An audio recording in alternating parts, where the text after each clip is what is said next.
Hey, what's going on, everybody? This is Mark from Solar Games. I have just finished opening 22 set boosters, and I'm going to give you some data on what we have so far. So 22 set boosters is 660 packs. I also happened to open 6 packs of draft boosters from my pre-release kit, and I was able to also pull one of these, which is kind of fun. One of these Phyrexia dies, so it's pretty good, right? Overall, I just now realized I accidentally opened 666 packs. Cool. I don't know if that means anything. Mythic Rares. It's actually quite a high variance this time. Now, I would probably argue that I actually haven't opened enough boxes this time around to really smooth out that curve. But it could just be that this is actually the data that we're looking for with respect to secret rarities, right? But regardless, what I have noticed so far is that the variance for the Mythic Rares is actually it's between 1 to 7. So on the low end, I have 1 card that I pulled only 1 copy of, and on the high end, I have 4 cards that I pulled 7 copies of each. So what are they? On the low end, the card that I pulled 1 copy of is Nissa Ascended Animist. I can't believe in 22 set boosters, I only have 1 copy of that card in the normal frame. Now, if I count the showcase frames and whatever other versions, I do have 2 Phyrexian text versions as well, in addition. So I guess 3 total copies of Nissa. So there's that. I don't know what to make of this data, but that is what it is. And then on the high end for Mythic Rares, tied for 7 copies of each is going to be Mondrak, Phyrexian Vindicator, Solfim, Mayhem Dominus, and Capricious Hellraiser. Now, just looking down the list, obviously Mondrak is the most expensive card on that list, but I also see it dropping pretty fast in price. So the trend of this card is not looking good. Now, it could just be because, again, all the Dominus I think are very strong. So I think any of them that you pull, a decent amount, you're going to be okay. I think they will probably eventually fare out to the point where they are pretty much your average for the Mythic Rare price-wise of the set, the Dominus cycle. Of course, different ones, there are going to be some are better than others, etc. But those are the numbers I have. The kind of interesting ones, and this is probably what everyone wants to know, is Elish Norn. Elish Norn, I actually pulled 5 copies. I would say that's pretty on par. In fact, 5 is the mid for this data set. And in general, that's what I estimate to. So if I open 22 set boosters, my equations also would calculate that I'm getting around 5, 4.38, I think, expected Mythic Rare for something like this. So there's that. I almost forgot. The total number of mythics, again, in normal frame, because there's a lot of mythic, the foils, the showcase, the Phyrexian text, etc. But just normal frame, I had 95 mythic rares, for the whole set, which equates to about 4.3-ish mythic rares in every box average, which is pretty good, actually, if you, kind of calculated things that way. Yeah. So, okay, so moving forward, kind of going down the list here, what are some other interesting ones? Okay, Sword of Forge and Frontier. We know the swords are good. This sword does seem pretty good. Current market price, I know my market price is from, I think it's average between TCG Player and some other sources, but pre-sale pricing is always, out of whack. But currently market pricing says $24 for this card. I have 4 copies of the sword.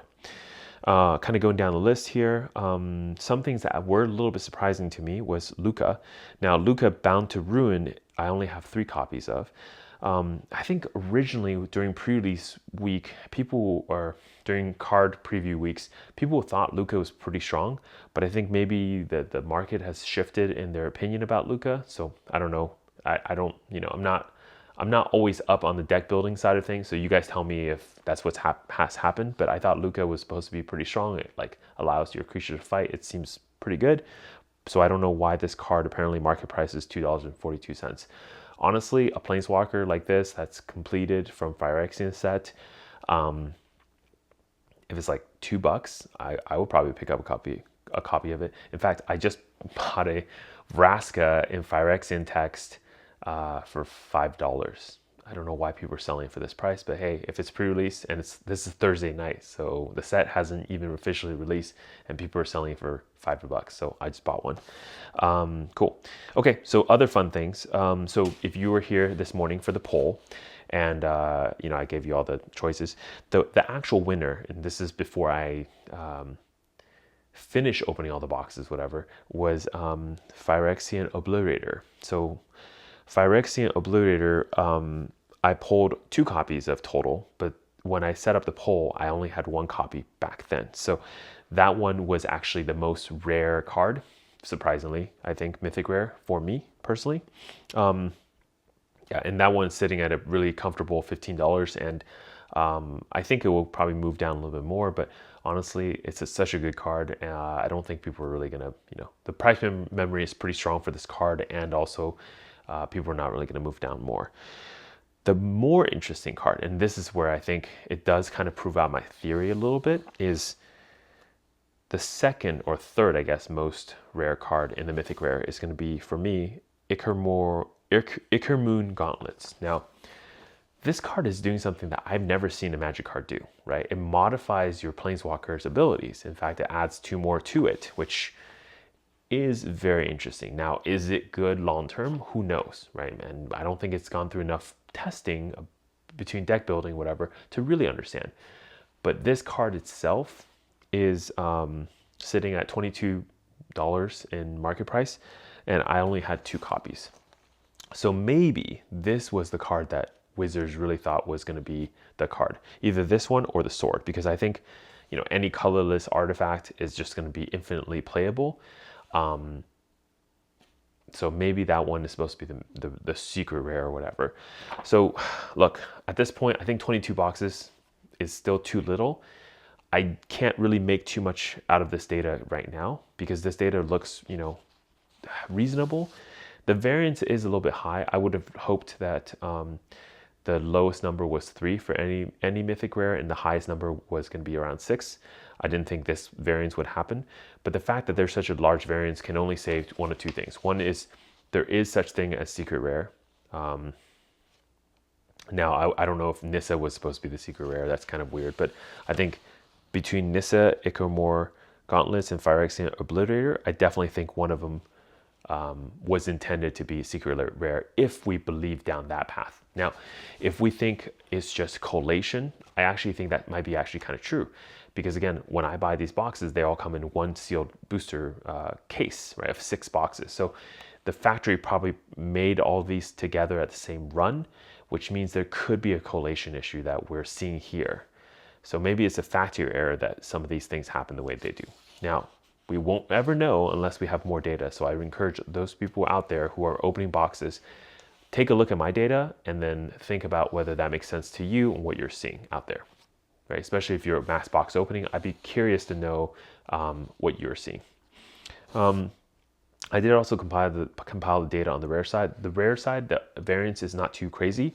The most common rare, meaning the one rare that I had most copies of, was Bloated Contaminator, which is surprising to me. That seems like a really good card. And I had 14 copies of that card.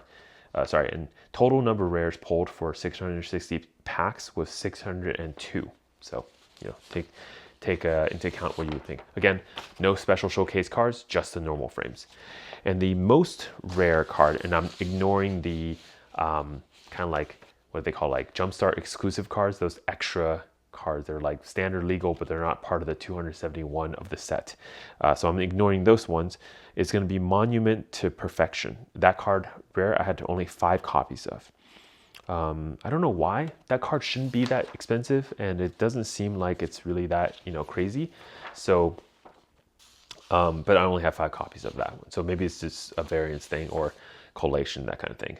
And probably everyone's going to want to know about Venerated Rot Priest, which is the most expensive rare currently. And that one I do have 10 copies, which is the mid of this data set for rare, meaning that's pretty much average. Well, average in the sense that you toss the high and low numbers. But anyways, that's really right on par with what I expect of cards. In fact, if I'm getting 9 or 10 of each rare, that's about where I think everything should settle. One last thing, the other card that I think probably people want to know in rare is going to be the Mycosynth Gardens. These are so hard to pronounce, these Phyrexian cards. That one I had seven copies of, which, look, while it's below the average or mid, it's not that below, and I think that one's okay. So I think if there are secret rares, I do think they would only exist in mythic rares, and this is what I was kind of talking about before. From opening many sets in the past, I felt the same way, which is, in general, as I open more boxes, the rares tend to level out really evenly. Sometimes I'll see one rare or two rare that's like just way more rare than the other ones.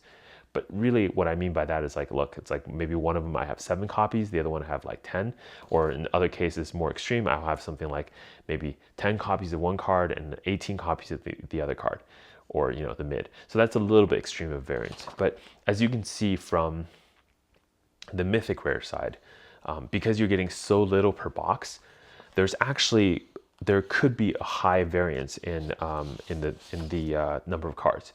Now, the really interesting part is, you know, so if we take all the 20 mythic rares of this set, and you guys tell me right now which card or cards are going to be the bulk rare, I can pretty much tell you most of the time for mythic rares, it's going to be the red cards, right? They're just usually not the best cards. And if we look at the top 4 cards that I have the most copies of, it's going to be 2 white cards and 2 red cards. And Hellraiser is definitely on the top 2 cards. So I don't know if that's telling me anything. I don't know if that's, you know, giving me some ideas of where cards are going to go, but there's that. And then if we look at like cards that I think a lot of people said are pre-sale, pre-release, whatever, preview season, that are just not that great.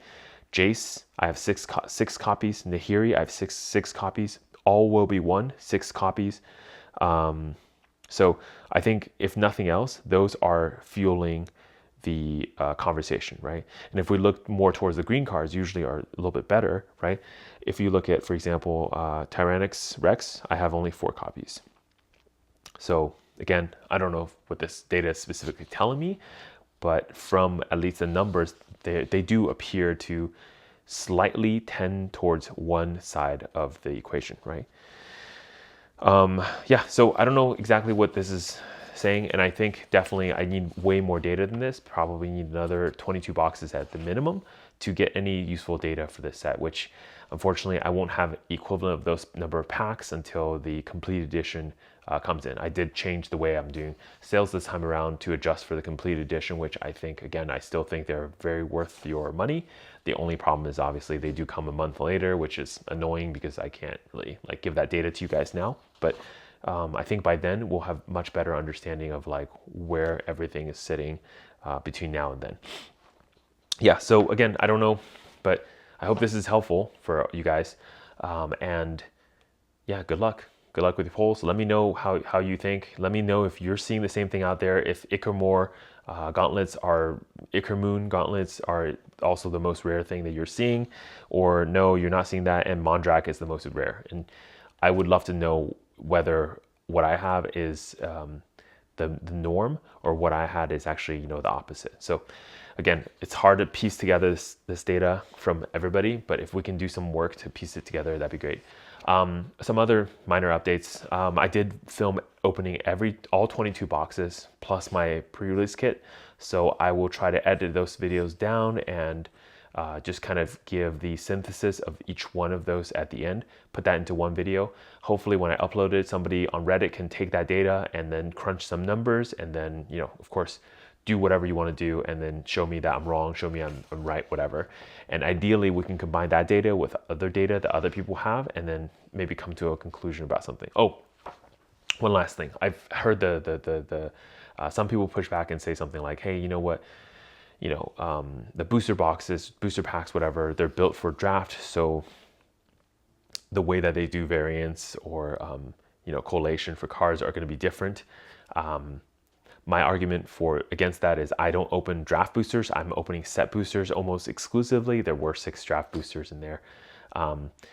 But basically, the reason I do that is because set boosters are meant for adding cards to the card pool. So I think all the cards are pretty much, they should be as much as possible, be evenly distributed.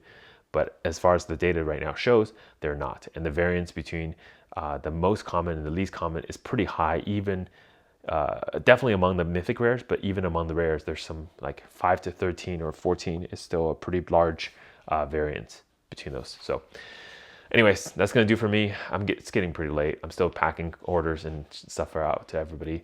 That's like 15 minutes, nobody watching this part. Anyways, Mark Solo Games signing out. Oh, by the way, if you're buying cards from me, at this point, minus anything that comes in the complete edition bundles, cards are on in hand and ready to ship. So if you see inventory that I have that's, you know, has quantity, that means those I have already on hand and they're gonna ship. So yeah, even if it doesn't say that right now, even if it says something like pre-order, pre-release, whatever, I do have those cards. I'm updating quantity as I go. I'm posting new things as I go. So those I do have on hand, they will ship right away. So anyways, thank you for spending all this time with me and listening, and I'll see you next time. Bye.